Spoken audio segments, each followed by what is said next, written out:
সবাইকে এই চ্যানেলে স্বাগত। এই পাঞ্জাব এরিয়ার সাথে ইংরেজদের দ্বন্দ্ব অর্থাৎ অঙ্গশিক যুদ্ধ নিয়ে আমাদের আজকের এই প্রতিবেদন। ইংরেজরা ভারতে শুধুমাত্র ব্যবসার উদ্দেশ্যে এসে 1800 খ্রিস্টাব্দ আসতে আসতে পুরো ভারত নিজেদের দখলে নিয়ে নেয়। এই ভারত দখলের ভেতর বাকি ছিল শুধুমাত্র পাঞ্জাব এরিয়া আর এখানে সিন্ধ এরিয়া। এই অঙ্গশিক যুদ্ধের মাধ্যমে পাঞ্জাব এবং সিন্ধ এই দুটো জায়গাও নিয়ে নেয়। এবার অঙ্গ মারাঠা বা অঙ্গ কর্ণাটক বা অঙ্গ মহীশূর যুদ্ধ বা পলাশীর যুদ্ধের মতন যুদ্ধ চলাকালীন তেমন কোনো গুরুত্বপূর্ণ ঘটনা এই অঙ্গশিক যুদ্ধে ঘটেনি। তবে এই যুদ্ধ শুরু হওয়ার পিছনের কিছু ঘটনা রয়েছে, সেগুলি আজকের প্রতিবেদনে আমরা বোঝানোর চেষ্টা করব।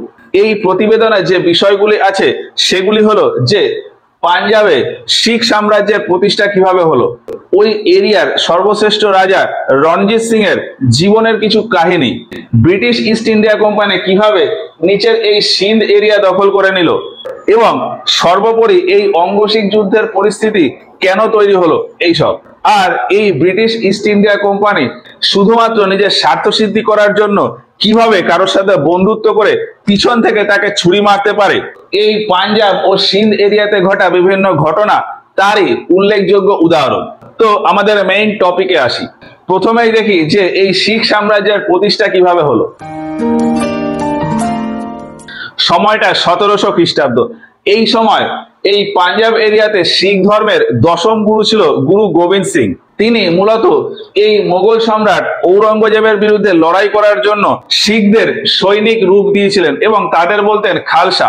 1707 খ্রিস্টাব্দে ঔরঙ্গজেবের মৃত্যু হয়, তবে তার মৃত্যুর পরও মোগলদের সাথে শিখদের এই লড়াই জারি ছিল। পরের বছর 1708 খ্রিস্টাব্দে গুরু গোবিন্দ সিং এর মৃত্যু হয়। এখন তার কথা মতো তার মৃত্যুর পর নতুন কোনো গুরু আর আসেনি, ফলে শিখদের নিয়ন্ত্রণ করার মতন তেমন কেউ ছিল না। যদিও মোগলদের সাথে লড়াইয়ের জন্য নেতৃত্ব দিতেন বান্দা বাহাদুর। আর ওই যে বললাম যে শিখদের নিয়ন্ত্রণ করার মতন কেউ ছিল না।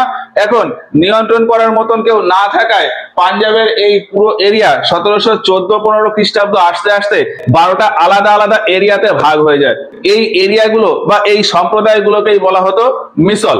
এই মিসলগুলোর ভেতর দুটো মিসল খুবই গুরুত্বপূর্ণ, ভাঙ্গি আর শুকর চকিয়া মিসল। ভাঙ্গি মিসল আর শুকর চকিয়া মিসল। তো এই মিসলগুলি সম্পর্কে আমরা একটু পরে আসছি। 1714-15 খ্রিস্টাব্দে এই পাঞ্জাবের এরিয়া 12টা আলাদা আলাদা এরিয়াতে ভাগ হয়ে যায়, যেগুলোকে বলা হয় মিসল। এরপর 1716 খ্রিস্টাব্দে গিয়ে বান্দা বাহাদুরের মৃত্যু হয়, ফলে এই মিসলগুলিকেও সেন্ট্রালি কন্ট্রোল করার মতন আর কেউ নেই। ফলে এর পর থেকে এই যে 12টি মিসল নিজেদের মতন করে তাদের এরিয়া চালাতে থাকে বা শাসন করতে থাকে। যদিও এদিক থেকে যখন মোগলদের আক্রমণ হতো বা পশ্চিম দিক থেকে যখন আফগানদের আক্রমণ হতো, তখন এই মিসলগুলি নিজেরা একজোট হয়ে তাদের সাথে লড়াই করত। আবার অন্যদিকে এই মিসলগুলির ভেতর কে বেশি শক্তিশালী বা কে অন্য মিসল দখল করবে এই নিয়ে নিজেদের ভেতরেও টুকটাক লড়াই লেগে থাকতো। এবার ওই যে বললাম যে এই মিসলগুলির ওপর মোগলদেরও আক্রমণ হতো মাঝে মধ্যে, আবার ওদিক থেকে আফগানিস্তান থেকেও আক্রমণ হতো। আফগানিস্তান থেকে আক্রমণ হওয়ায় এই মিসলগুলির ক্ষমতা তেমন বেশি বৃদ্ধি পায়নি। বলা যায় যে আফগানিস্তানের প্রভাব সবসময় এই মিসলগুলির উপর থাকতো। আর এইভাবে থাকতে থাকতে 1761 খ্রিস্টাব্দে হয় পানিপথের তৃতীয় যুদ্ধ। এই পানিপথের তৃতীয় যুদ্ধে আফগানিস্তানের দুরানিয়ান সাম্রাজ্যের রাজা ছিল আহমেদ শাহ আবদালি। পানিপথের যুদ্ধের পর আবদালি আফগানিস্তান এরিয়াতে পুনরায় ফিরে যায় এবং তারপর আর এই এরিয়াতে তেমন কোনো প্রভাব খাটায়নি। ওই জন্যই এই 1761 খ্রিস্টাব্দের পর থেকে এই মিসলগুলোর ক্ষমতা ধীরে ধীরে বাড়তে থাকে। আর এই মিসলগুলোর ভেতর দুটি সব থেকে বেশি পাওয়ারফুল মিসল ছিল, ভাঙ্গি আর শুকর চকিয়া। ভাঙ্গি মিসলের আন্ডারে ছিল লাহোর আর অমৃতসর। লাহোর আর অমৃতসর ভাঙ্গি মিসলের নিয়ন্ত্রণে ছিল, তবে লাহোরের কিছু অংশ ভাঙ্গির আন্ডারে ছিল আর কিছু অংশ আহমেদ শাহ আবদালির আন্ডারে ছিল, মানে দুরানিয়ান সাম্রাজ্যের আন্ডারে ছিল। এবার ভাঙ্গি মিসল তো গেল, আসি শুকর চকিয়া মিসাল সম্পর্কে। শুকর চকিয়া মিসলের রাজা ছিল রাজা মহান সিং। শুকর চকিয়া মিসালের রাজা মহান সিং আর তার ছেলে ছিল রণজিৎ সিং। 1780 খ্রিস্টাব্দে রণজিৎ সিং এর জন্ম হয়। এরপর 1792 খ্রিস্টাব্দে গিয়ে দেখা যায় যে রাজা মহান সিং এর মৃত্যু হয়। ফলে তখন এই শুকরচকিয়া মিসালে রাজা হিসাবে বসেন রাজা রণজিৎ সিং। রণজিৎ সিং সিংহাসনে বসেই তার এরিয়ার ক্ষমতা বাড়াতে থাকে এবং নিজেকে আরো শক্তিশালী করতে থাকে। আর এই করতে করতে 1797 খ্রিস্টাব্দে 1797 খ্রিস্টাব্দে আফগানিস্তানের দুরানিয়ান সাম্রাজ্যের রাজা ছিল জামান শাহ। জামান শাহ এই পাঞ্জাব এরিয়ার উপরে আক্রমণ করে, কিন্তু রণজিৎ সিং জামান শাহকে হারিয়ে দেয়। ফলে রণজিৎ সিং এর খ্যাতি এই এরিয়াতে পুরো ছড়িয়ে পড়ে। এরপর পরের বছর 1798 খ্রিস্টাব্দে জামান শাহ আবার রণজিৎ সিং এর উপর আক্রমণ করে এবং রণজিৎ সিং এবারও জামান শাহকে হারিয়ে দেয়। 1798 খ্রিস্টাব্দে এই যুদ্ধে ছোট্ট একটা কাহিনী আছে যে জামান শাহ লড়াই করতে করতে তার কিছু কামান শতদ্রু নদীতে পড়ে যায়। এখন যুদ্ধের পর রণজিৎ সিং নদী থেকে ওই কামানগুলোকে উদ্ধার করান এবং জামান শাহের দরবারে ফেরত পাঠিয়ে দেন। রণজিৎ সিং এর এই কাজে জামান শাহ খুবই খুশি হন এবং তার সাথে আর যুদ্ধ না করে বন্ধুত্ব করে নেন এবং গিফট হিসাবে তাকে লাহোর দিয়ে দেন। লাহোরের যেটুকু পোর্শন জামান শাহের নিয়ন্ত্রণে বা দুরানিয়ান সাম্রাজ্যের নিয়ন্ত্রণে ছিল, সেই অংশটুকু জামান শাহ রণজিৎ সিংকে দিয়ে দেন। রণজিৎ সিং এখন ওই লাহোরের বাকি অংশ নেওয়ার জন্য ভাঙ্গির রাজার উপর আক্রমণ করে 1799 খ্রিস্টাব্দে। 1799 খ্রিস্টাব্দে রণজিৎ সিং ভাঙ্গির উপর আক্রমণ করে এবং ওই লাহোর নিয়ে নেয়। ফলে ওই পুরো লাহোরটাই হয়ে যায় রণজিৎ সিং এর। আর এরপর 1800 খ্রিস্টাব্দ আস্তে আস্তে দেখা যায় যে শুধুমাত্র শুকরচকিয়া মিসালই একটু শক্তিশালী রয়েছে, বাকি সমস্ত মিশল দুর্বল হয়ে পড়েছে। এখন রণজিৎ সিং একটু বেশি শক্তিশালী হওয়ায় 1801 খ্রিস্টাব্দে তার যে শুকরচকিয়া মিশল, সেই মিশলের এরিয়াটাকেই শিখ সাম্রাজ্য বলে প্রতিষ্ঠা করে এবং নিজে মহারাজা উপাধি নেয়। আর এর পর থেকে আশেপাশে যত মিশল রয়েছে সেগুলিকে দখল করতে থাকে। আর সেই মিশলগুলি দখল করার জন্য বিভিন্ন পদ্ধতি অবলম্বন করে, যেমন কিছু মিশলের শাসকের সাথে বন্ধুত্ব করে নেন, কিছু মিশলের সাথে বৈবাহিক সম্পর্ক তৈরি করেন, আর বেশ কিছু মিশলকে হারিয়ে সেগুলি দখল করে নেন। যেমন ভাঙ্গি মিশলের উপর আক্রমণ করেন এবং সেই জায়গায় দখল করে অমৃতসর নিয়ে নেন। আর এর আগে লাহোর রণজিৎ সিং এর আন্ডারে ছিল। এখন ভাঙ্গি এরিয়া যেহেতু পুরো নিয়ে নিয়েছেন, ওই জন্যই লাহোরকে এই পাঞ্জাব এরিয়ার রাজধানী স্থাপন করেন। এবার আমি একটুখানি ম্যাপে দেখি, এইটা হলো শতদ্রু নদী। পাঞ্জাবের যে 12টা মিশল সেইটা এই এরিয়াতে ছিল। নিচের এই এরিয়াটাকে বলা হতো মালওয়া এরিয়া। এবার এই এরিয়ায় যে সমস্ত মিশলগুলো ছিল সেগুলির নিয়ন্ত্রণ পুরোপুরি রণজিৎ সিং এর আন্ডারে ছিল না। এই মিশলগুলির উপর প্রভাব ছিল মোগলদের, বিশেষ করে ইংরেজ কোম্পানির। আর শতদ্রু নদীর উত্তরে এই দিকে যত মিশল আছে সেগুলি পুরোপুরি রণজিৎ সিং এর আন্ডারেই ছিল বা নিয়ন্ত্রণে ছিল। পরবর্তীতে রণজিৎ সিং যখন এই মিশলগুলিকে নিজের নিয়ন্ত্রণে আনার জন্য সচেষ্ট হয়, তখন এইখানে ইংরেজরা বাধা দেয় এবং তখন থেকেই রণজিৎ সিং এর সাথে ইংরেজদের একটা টুকটাক দ্বন্দ্ব শুরু হয়ে যায়। তবে ওই দ্বন্দ্ব সম্পর্কে যাওয়ার আগে রণজিৎ সিং সম্পর্কে আর দু একটা কথা আছে, সেটা একটু বলি। রণজিৎ সিং খুবই শক্তিশালী এবং সুসংগঠিত সৈন্যবাহিনী তৈরি করেছিলেন। তিনি জানতেন যে ধীরে ধীরে তার এরিয়ার ওপর ইংরেজদের প্রভাব পড়বে। এই জন্যই ইংরেজদের বিরুদ্ধে মোকাবেলা করার জন্য তার সৈন্যবাহিনীকে ইউরোপীয় পদ্ধতিতে ট্রেনিং দিতেন। আর ধীরে ধীরে তার সৈন্যবাহিনী ইউরোপীয় যুদ্ধ পদ্ধতিতে এতটাই পারদর্শী হয়ে যায় যে বলা হয় যে পুরো বিশ্বে শক্তিশালী দিক থেকে দ্বিতীয় নম্বরে রয়েছে এই রণজিৎ সিং এর সৈন্যবাহিনী। প্রথমে রয়েছে ব্রিটিশ সৈন্যবাহিনী এবং 2 নম্বরে রয়েছে এই রণজিৎ সিং এর সৈন্যবাহিনী। তো যাই হোক, এইভাবে চলতে থাকে। এবার এইভাবে চলতে চলতে 1807 খ্রিস্টাব্দে গিয়ে দেখা যায় ওই পাশে রাশিয়া এবং ফ্রান্স, এদের দুজনের ভেতর একটা সন্ধি হয়েছে, তিলশিতের সন্ধি বা ট্রিটি অফ তিলশিত 1807 খ্রিস্টাব্দে। এই সন্ধি অনুযায়ী রাশিয়া এবং ফ্রান্স একসাথে মিশে পুরো বিশ্বে যেখানে যেখানে ব্রিটিশ কোম্পানি রয়েছে তাদেরকে হারানোর পরিকল্পনা করে। আর এই সময় 1807 খ্রিস্টাব্দে ভারতে গভর্নর জেনারেল রয়েছে মিন্টো জানতেন যে রাশিয়া এবং ফ্রান্স এই দুটো আর্মি একসাথে মিশে ভারতের উপরেও আক্রমণ হবে।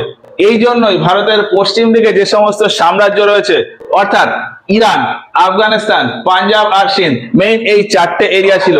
ইরান, আফগানিস্তান, পাঞ্জাব আর সিন্ধ, এই 4 জায়গায় 4 জনকে সমঝোতা করার জন্য পাঠায়। মিন্টো ওই 4 জায়গার শাসকদের কাছে নিজের দূত পাঠায় কথাবার্তা বলার জন্য যে এই রকম ট্রিটি অফ তিলশিত হয়েছে। রাশিয়া এবং ফ্রান্স আর্মি এসে যদি আপনাকে কোনো প্রলোভন দেখায় বা কিছু করে তাহলে আপনি তাতে এলাও করবেন না। এইরকম বিভিন্ন কথাবার্তা বলার জন্য বিভিন্ন প্রতিনিধিকে পাঠায়। তো 4 জায়গায় কাদের কাদের পাঠায় সেটা একটু বলি। ইরান বা তার আরেক নাম ছিল পার্সিয়ান বা তেহরান, ইরান বা পার্সিয়ান বা তেহরান, আর আফগানিস্তান, পাঞ্জাব আর সিন্ধ। ইরানে পাঠান ম্যালকনকে, আফগানিস্তানে পাঠানো হয় এলফিনস্টোনকে, পাঞ্জাবে রঞ্জিত সিং এর কাছে পাঠানো হয় মেটকাফকে, চার্লস মেটকাফ, আর সিন্ধ এরিয়াতে আসেন নিকোলাস স্মিথ। তো যাই হোক, আমরা যেহেতু পাঞ্জাব এরিয়া নিয়ে পড়ছি ওই জন্য পাঞ্জাবটাই আমাদের একটু মাথায় রাখতে হবে। তো মিন্টো রঞ্জিত সিং এর কাছে পাঠায় চার্লস মেটকাফকে, মেটকাফ রঞ্জিত সিং এর কাছে আসে এবং দুজনের ভেতর কথাবার্তা হয় অমৃতসরে। এখানে মেটকাফ রঞ্জিত সিংকে একটি চুক্তি অফার করেন যাকে বলা হয় অমৃতসরের চুক্তি। মেটকাফ রঞ্জিত সিংকে ওই ট্রিটি অফ তিলশিতের কথা বলেন এবং বলেন যে রাশিয়া বা ফ্রান্স কেউ যদি আসে তাহলে রঞ্জিত সিং যেন তাদের কথায় গলে না যায় বা তাদেরকে যাতে এলাও না করে।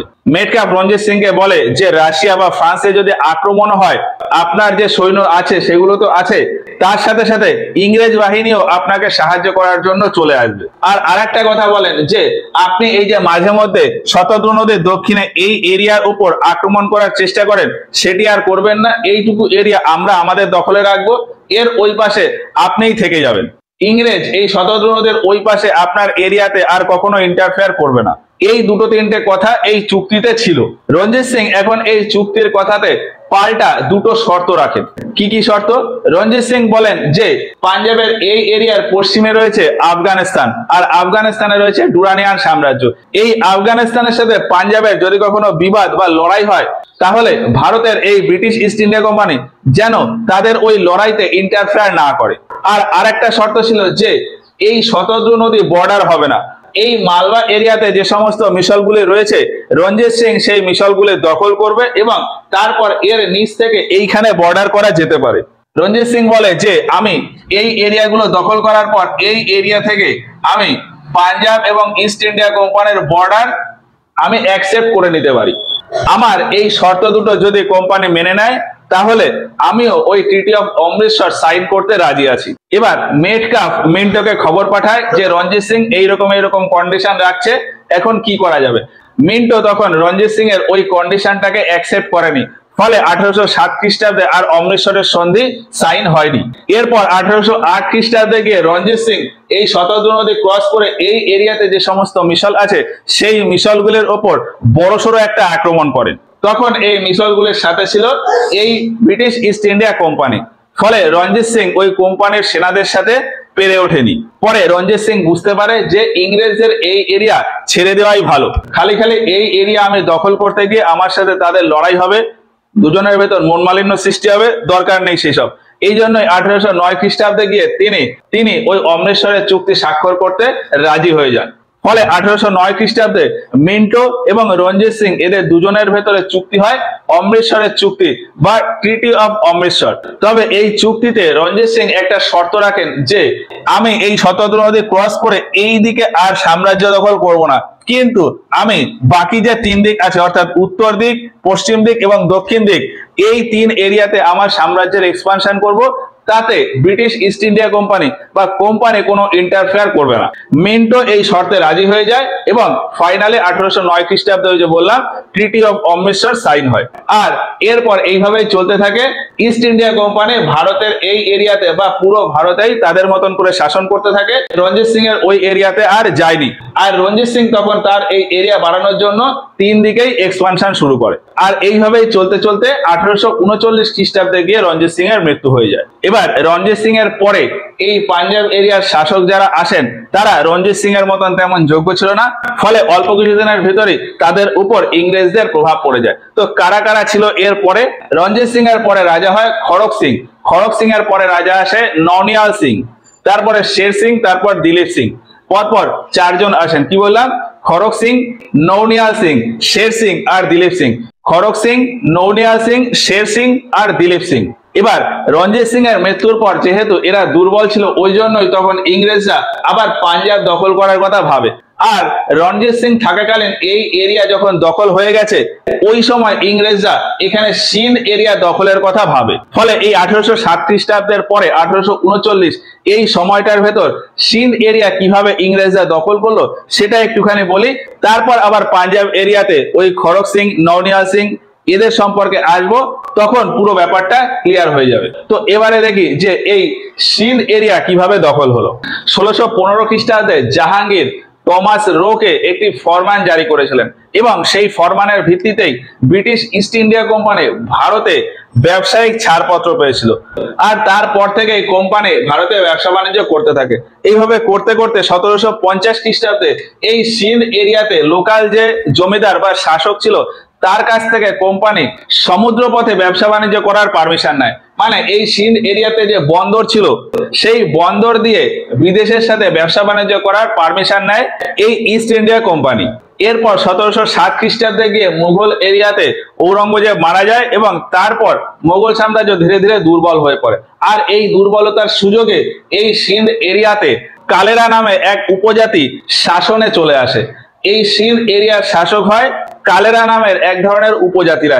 এই কালেরা জাতির সাথে ব্রিটিশ ইস্ট ইন্ডিয়া কোম্পানি খুব ভালো সম্পর্ক তৈরি করে রাখে এবং এইভাবে বেশ কিছুটা সময় চলে যায়। 1770 খ্রিস্টাব্দে গিয়ে এই কালেরার যে চিফ বা কালেরার প্রধান তার সাথে এই ব্রিটিশ ইস্ট ইন্ডিয়া কোম্পানি একটা চুক্তি করে যে এই সিন্ধ এরিয়া থেকে ইংরেজ কোম্পানি ছাড়া অন্য কোনো কোম্পানি যাতে ট্রেড না করে। অর্থাৎ এই সিন্ধ এরিয়াতে ব্রিটিশ ইস্ট ইন্ডিয়া কোম্পানির একটা একচেটিয়া বাণিজ্যের অধিকার হয়ে যায়। এরপর এই কালেরার চিফ হয় সারফরাজ খান। সারফরাজ খান বুঝতে পারে যে ইংরেজদের এইভাবে ছেড়ে দিলে কিছুদিন পর আমার মাথায় উঠে নাচবে। এই জন্যই 1775 খ্রিস্টাব্দে সারফরাজ খান ব্রিটিশ ইস্ট ইন্ডিয়া কোম্পানির ওই একচেটিয়া ব্যবসার অধিকার বন্ধ করে দেন এবং বলেন যে যে কোনো কোম্পানি এই সিন্ধ এরিয়া থেকে ব্যবসা বাণিজ্য করতে পারবে। ফলে তারপর থেকে ফ্রান্স, ডাচ সব কোম্পানি এই সিন্ধ এরিয়া থেকে বাণিজ্য করে। এই সময় এই যে সিন্ধ এরিয়া এর পশ্চিম দিকে বালুচিস্তান এরিয়াতে একটি উপজাতি বা জাতি ছিল তালপুরা। বালুচিস্তানের জাতি ছিল তালপুরা। 1783 খ্রিস্টাব্দে ওই তালপুরা জাতি এই সিন্ধের ওপর আক্রমণ করে এবং সিন্ধ দখল করে নেয়। তালপুরা এই সিন্ধ দখল করার পর এই এরিয়াটাকে 4টে আলাদা এরিয়াতে ভাগ করে যায় এবং তালপুরা জাতিরা যখন এই সিন্ধ এরিয়া আক্রমণ করে তখন 4 ভাই ছিল। এই 4 ভাই এসে সিন্ধ এরিয়া দখল করে 4 ভাগে ভাগ করে 4 জনে 4টে এরিয়া নিয়ে নেয়। এই যে 4টে এরিয়ার শাসক এই 4 ভাই এদেরকে বলা হতো আমির। এখন এই আমিররা এই সিন্ধ এরিয়া নিয়ন্ত্রণ করলেও তারা আফগানিস্তানের ডুরানিয়ান সাম্রাজ্যের নিয়ন্ত্রণে ছিল। অর্থাৎ বলা যায় যে এই এরিয়া ইনডাইরেক্টলি ডুরানিয়ান সাম্রাজ্য দ্বারাই কন্ট্রোল হয়। এবার ওই যে দেখলাম সারফরাজ খান এই এরিয়াতে ব্রিটিশদের একচেটিয়া অধিকারটাকে নষ্ট করে দেন। তবে এই এরিয়াতে তখন শুধুমাত্র ব্রিটিশ ইস্ট ইন্ডিয়া কোম্পানিরই বিভিন্ন ফ্যাক্টরি ও ব্যবসা হতো। শুধুমাত্র এক্সপোর্ট ইম্পোর্টের ব্যাপারটা বিভিন্ন কোম্পানি এই এরিয়া দিয়ে করতে পারতো। অন্য কোনো কোম্পানির ফ্যাক্টরি এই এরিয়াতে ছিল না বা অন্য কোনো কোম্পানি এই এরিয়াতে ব্যবসা করতে পারতো না। পরবর্তীতে যখন তালপুরা এই এরিয়ার ক্ষমতাতে এলো তখন এই ব্রিটিশ ইস্ট ইন্ডিয়া কোম্পানিকে এই সিন্ধ এরিয়া থেকে সরিয়ে দেয়, মানে তার একচেটিয়া ব্যবসাটাকে বন্ধ করে দেয়। তালপুরা বলে যে এই এরিয়াতে যে কোনো কোম্পানি চাইলে তার ফ্যাক্টরি খুলতে পারে, ব্যবসা করতে পারে, শুধুমাত্র ব্রিটিশ ইস্ট ইন্ডিয়া কোম্পানি করবে এরকমটা না। এবার এখানে ব্রিটিশ ইস্ট ইন্ডিয়া কোম্পানি ভাবে অন্যান্য কোম্পানি আসছে তাহলে তো আমার খুব একটা লস হচ্ছে না, আমি যেখানে একচেটিয়া ব্যবসা করতাম সেখানে কয়েকজন কোম্পানি আমার কম্পিটিশনে চলে এসছে। ইস্ট ইন্ডিয়া কোম্পানি তখন এই বিষয়টাকে নেগলেক্ট করে দেয় এবং এইভাবেই চলতে থাকে। এইভাবেই চলতে চলতে 1807 খ্রিস্টাব্দে গিয়ে ওই যে দেখেছিলাম ট্রিটি অফ তিলশিত হয়। ফ্রান্স আর রাশিয়া এদের দুজনের ভেতর চুক্তি হয় ট্রিটি অফ তিলশিত। আর সেই চুক্তির প্রভাবে মিন্টো ভাবে যে রাশিয়া এবং ফ্রান্সের আর্মি ভারতের এরিয়ার উপর আক্রমণ করবে। সেই হিসাবে মিন্টো বিভিন্ন প্রতিনিধিকে বিভিন্ন জনের কাছে পাঠায়। সেই হিসাবে যেমন রঞ্জিত সিং এর কাছে পাঠিয়েছিল চার্লস মেটকাফকে, সেই হিসাবেই এই সিন্ধ এরিয়াতে পাঠিয়েছিল নিকোলাস স্মিথকে। কি বললাম তাহলে? নিকোলাস স্মিথ এই সিন্ধ এরিয়াতে আসে। স্মিথ এসে এই তালপুরার যে সমস্ত রাজারা রয়েছেন তাদের সাথে কথাবার্তা বলেন এবং তাদেরকে ওই ট্রিটি অফ তিলশিতের কথা বলে তাদেরকে বিভিন্ন অফার টফার দেয়, আর অফার দিয়ে তালপুরা এই স্মিথের কথা মেনে নেয়। এবং তখন এই 1807 খ্রিস্টাব্দে সিন্ধের সাথে ইংরেজদের একটা চুক্তি হয় যাকে বলা হয় ট্রিটি অফ ইটারনাল ফ্রেন্ডশিপ। এই ট্রিটি অনুযায়ী এই সিন্ধ এরিয়া থেকে ফ্রান্স কোম্পানিকে সরিয়ে দেওয়া হয়। এই এরিয়াতে যে সমস্ত কোম্পানি ছিল তাদের ভেতর ফ্রান্স কোম্পানিকে ওই সিন্ধ এরিয়া থেকে বের করে দেওয়া হয় এবং ফ্রান্স কোম্পানির এই এরিয়া থেকে ব্যবসা বাণিজ্যও বন্ধ করে দেওয়া হয়। আর এরপর 1820 খ্রিস্টাব্দে গিয়ে এই যে ট্রিটি অফ ইটারনাল ফ্রেন্ডশিপ এটাতে কিছু মডিফাই করা হয়। এই মডিফাই করে বলা হয় যে ফ্রান্স যেমন এইখানে আর ব্যবসা বাণিজ্য করতে পারবে না, এর সাথে সাথে আমেরিকান কোম্পানিও আর এই সিন্ধ এরিয়াতে ব্যবসা বাণিজ্য করতে পারবে না।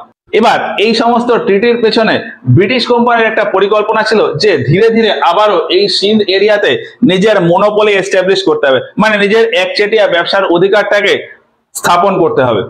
আর সেই উদ্দেশ্যেই এই দুটো ট্রিটি হয়, ট্রিটি অফ ইটারনাল ফ্রেন্ডশিপ 1807, তারপর 1820-তে। এবার এরপর ধীরে ধীরে কোম্পানি দেখে যে এইখানে মেইন নদী হলো সিন্ধু নদী। এই সিন্ধু নদী দিয়ে খুব সহজেই ব্যবসা বাণিজ্য করা যায়, মানে ট্রেড করা যায়। নদী পথে জাহাজের মাধ্যমে অনেক দূর পর্যন্ত জিনিসপত্র নিয়ে যাওয়া যায়। এই জন্য ইংরেজরা ভাবে যে ওই সিন্ধু নদীতে নিজেদের মনোপলি এস্টাবলিশ করতে হবে। আর এইভাবে চলতে চলতে 1832 খ্রিস্টাব্দে গিয়ে আরো একটা ট্রিটি হয় এই সিন্ধ এরিয়ার সাথে। 1832 খ্রিস্টাব্দে ভারতের গভর্নর জেনারেল ছিল উইলিয়াম বেন্টিং। বেন্টিং এসে এই সিন্ধ এরিয়ার যে শাসক অর্থাৎ আমির তাদের সাথে আরো একটা চুক্তি করেন। এই চুক্তিতে বিভিন্ন পয়েন্ট ছিল, যেমন বেন্টিং বলেন যে এখানে যে সিন্ধু নদী দিয়ে শুধুমাত্র ব্রিটিশ কোম্পানির লোকজন এবং পর্যটক যাতায়াত করতে পারবে, অন্য কোনো কোম্পানির পর্যটক বা ব্যবসায়ী যেন এই নদীটাকে ব্যবহার না করে। তবে ব্রিটিশ কোম্পানি যদি মনে করে তবেই অন্য কোম্পানির ব্যবসায়ী বা পর্যটকদের এখানে অ্যালাউ করা যেতে পারে, তবে সেটা শুধুমাত্র তাদেরকে পাস ইস্যু করা হবে। যদি কোম্পানি বোঝে তবেই তাদেরকে পাস ইস্যু করবে, সেইভাবেই তারা এই সিন্ধু নদীটাকে ব্যবহার করতে পারে। এখানে আমিররা একটা কন্ডিশন বা শর্ত রাখেন যে ট্রেডাররা এই এরিয়া থেকে শুধুমাত্র ব্যবসায়িক কাজকর্ম করতে পারবে, মানে শুধুমাত্র ব্যবসা করতে পারবে, আসবে ব্যবসা করবে চলে যাবে। এই এরিয়াতে থাকার চিন্তা ভাবনা করা যাবে না। অর্থাৎ যারা ব্যবসায়ী রয়েছে মানে ট্রেডার, তারা যাতে এই এরিয়াতে সেটেল না হয় সেই শর্ত আমিররা দেয়। এছাড়াও এই চুক্তিতে আরেকটা পয়েন্ট ছিল যে এই সিন্ধু নদী দিয়ে শুধুমাত্র ব্যবসায়িক কাজকর্ম করা যাবে, মানে ব্যবসার জিনিসপত্র আদান প্রদান করা যাবে। কোনো যুদ্ধ জাহাজ বা অস্ত্র শস্ত্র এই সিন্ধু নদী থেকে যাতায়াত করানো যাবে না। তো এই সমস্ত বিভিন্ন শর্ত দিয়ে ইংরেজ এবং সিন্ধ এই দুজনের ভেতর আরো একটা চুক্তি হয় 1832 খ্রিস্টাব্দে। এরপর গভর্নর জেনারেল আসেন অকল্যান্ড আন্দাজ করেন যে রাশিয়া আজ না হোক কাল ভারতের এই এরিয়াতে আক্রমণ করতে আসবেই এবং পশ্চিম দিকে ইরান ও আফগানিস্তানের যে অবস্থা তাতে ওই দুটো এরিয়া খুব সহজেই জিতে যাবে। ফলে এর পরে বাকি দুটো এরিয়া রইল পাঞ্জাব আর সিন্ধ। এখন পাঞ্জাব আর সিন্ধের যে অবস্থা তাতে যদি রাশিয়া ও ফ্রান্স মিশে এদের দুজনকে কোনোভাবে বুঝিয়ে বাজিয়ে নিজের আন্ডারে নিয়ে নিতে পারে, তাহলে নেক্সট টার্গেট থাকবে ব্রিটিশ ইস্ট ইন্ডিয়া কোম্পানি। আর তখনও এই এরিয়াতে ছিল রাজা রঞ্জিত সিং।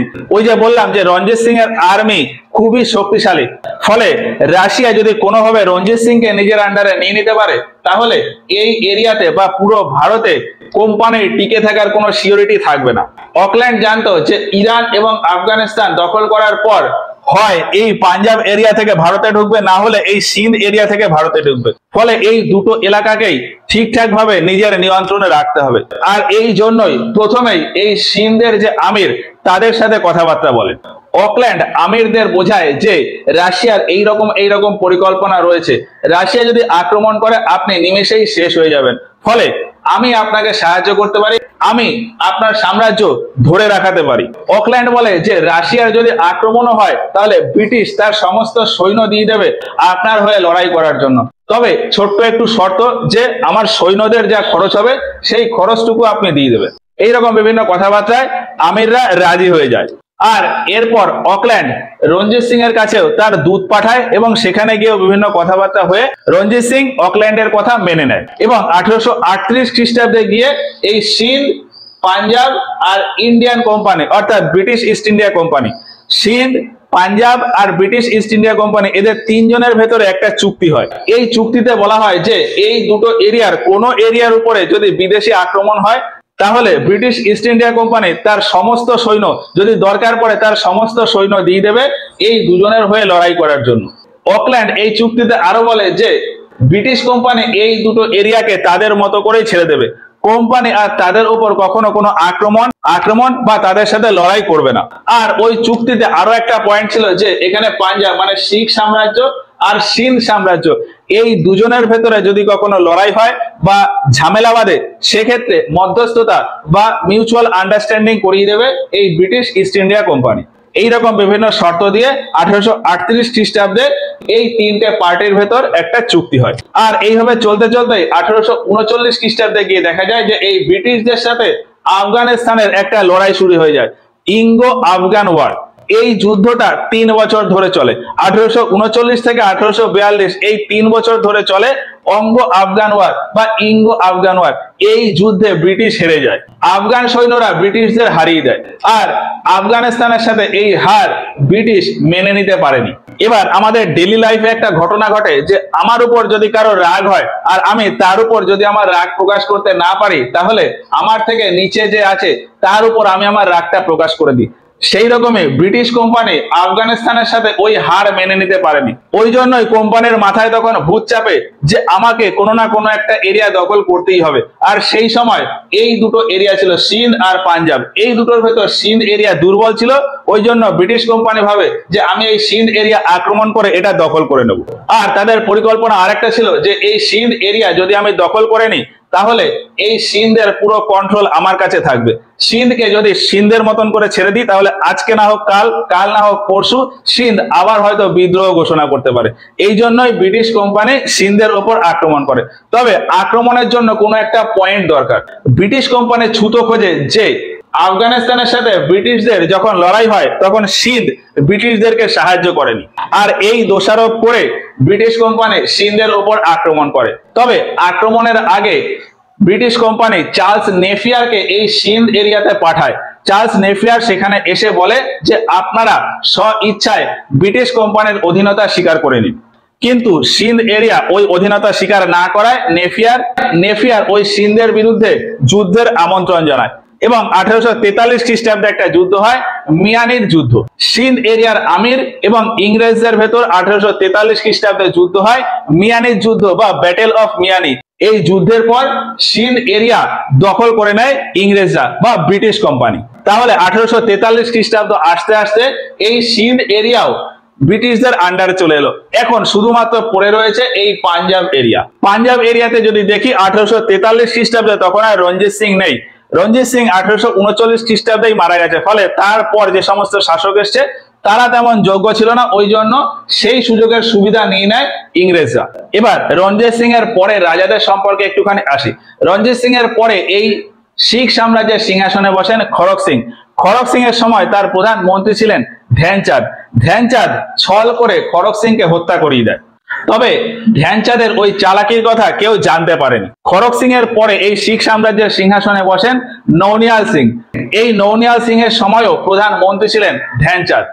বলা হয় যে ধ্যানচাঁদের কথাতেই নৌনিয়াল সিং খড়ক সিংকে হত্যা করে দিয়েছিলেন। পরবর্তীতে ধ্যানচাঁদ আবার অন্যভাবে পরিকল্পনা করে নৌনিয়াল সিংকে হত্যা করিয়ে দেন। নৌনিয়াল সিং এর পরে রাজা হন শের সিং। শের সিং এর দরবারেও প্রধান মন্ত্রী ছিলেন ধ্যানচাঁদ। আর এই সময় ধ্যানচাঁদ অসুস্থ হয়ে পড়েন এবং মারা যান। এখন এই শিখ সাম্রাজ্যের রাজা রয়েছেন শের সিং। সেই সময় ভারতের গভর্নর জেনারেল রয়েছেন ডালহৌসি।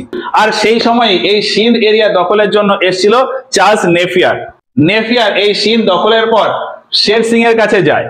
নেফিয়ার শের সিং এর কাছে গিয়ে বিভিন্ন জিনিসপত্র বোঝানোর চেষ্টা করে, কিন্তু শের সিং কোনো কথায় পাত্তা দেয়নি।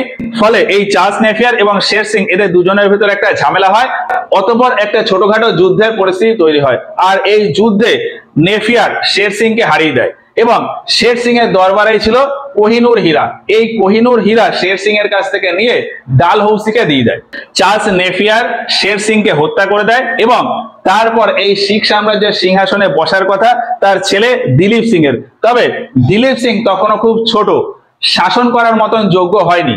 ওই জন্যই দিলীপ সিং রাজা হিসাবে নির্বাচিত হয়, কিন্তু শাসন করতো তার মা জিন্দ কৌর। তো যাই হোক, এইভাবে চলতে থাকে। চলতে চলতে 1845 খ্রিস্টাব্দে গিয়ে 1845 খ্রিস্টাব্দে গিয়ে দেখা যায় যে এই শতদ্রু নদীর দক্ষিণে হার্ডিংস কোনো না কোনো কারণবশত এখানে সৈন্যবাহিনী তৈরি করতে থাকে। এখন এই পাশে যে পাঞ্জাব আর্মি, তারা বুঝতে পারে না যে হার্ডিংস এই সৈন্যবাহিনী কেন তৈরি করছে। তারা কি লাহোর আক্রমণ করার জন্য ওই সৈন্যবাহিনী তৈরি করছে, নাকি হার্ডিংস এর অন্য কোনো পরিকল্পনা রয়েছে? আর এইভাবে থাকতে থাকতে 1845 খ্রিস্টাব্দের ডিসেম্বর মাসে শিখ আর্মির কিছু ব্যক্তি বা কিছু আর্মি এই শতদ্রু নদী পার করে ইংরেজদের সেনাবাহিনীর উপর আক্রমণ করে।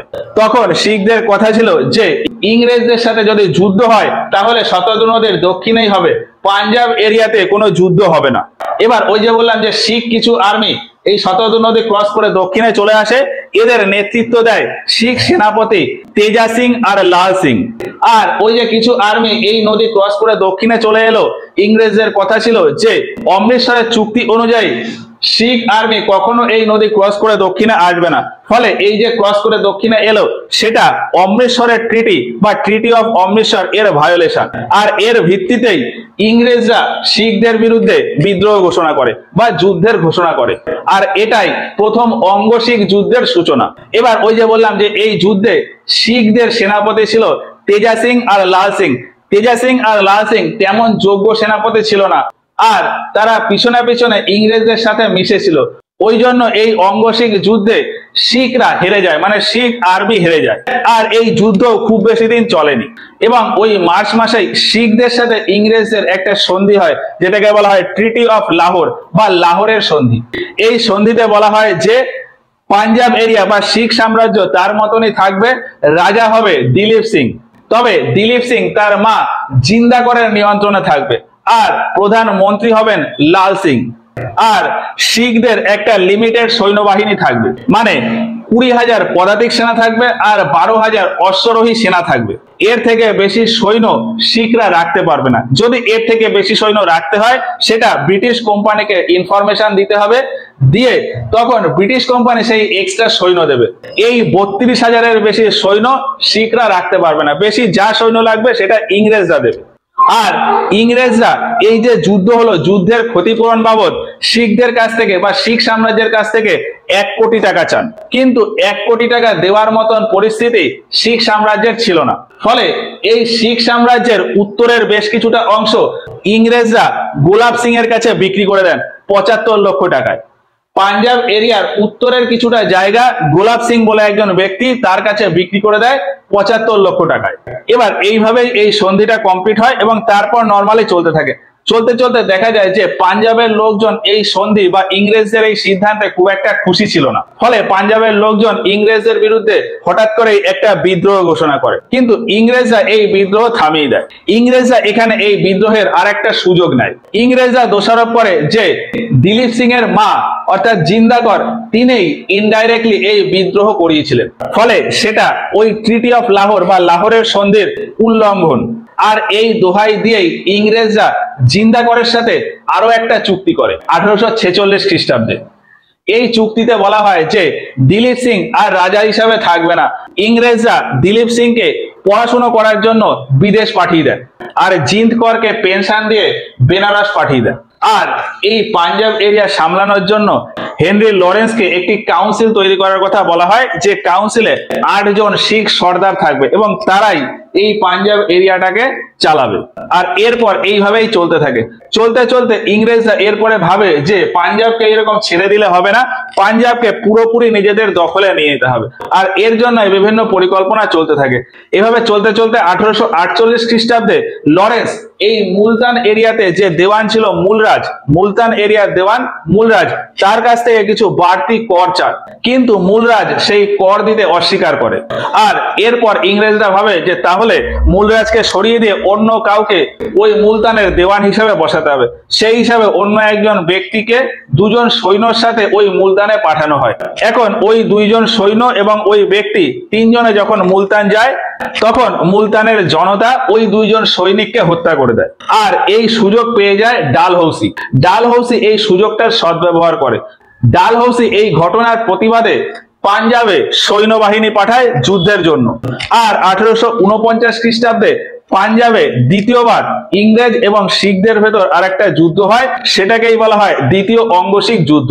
আর এই যুদ্ধে শিখ সৈন্যরা বা শিখ আর্মি পুরোপুরি হেরে যায় এবং পাঞ্জাব পুরোপুরি ইংরেজদের দখলে চলে আসে।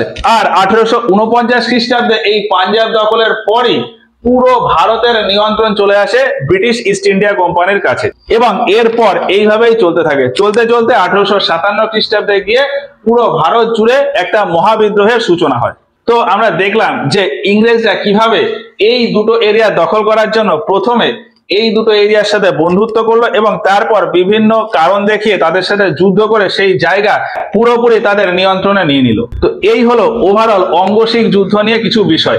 চাইলে নোট তৈরির জন্য তোমরা এর একটা স্ক্রিনশট নিয়ে নিতে পারো। আর আজকের ভিডিও আমরা এখানেই শেষ করছি।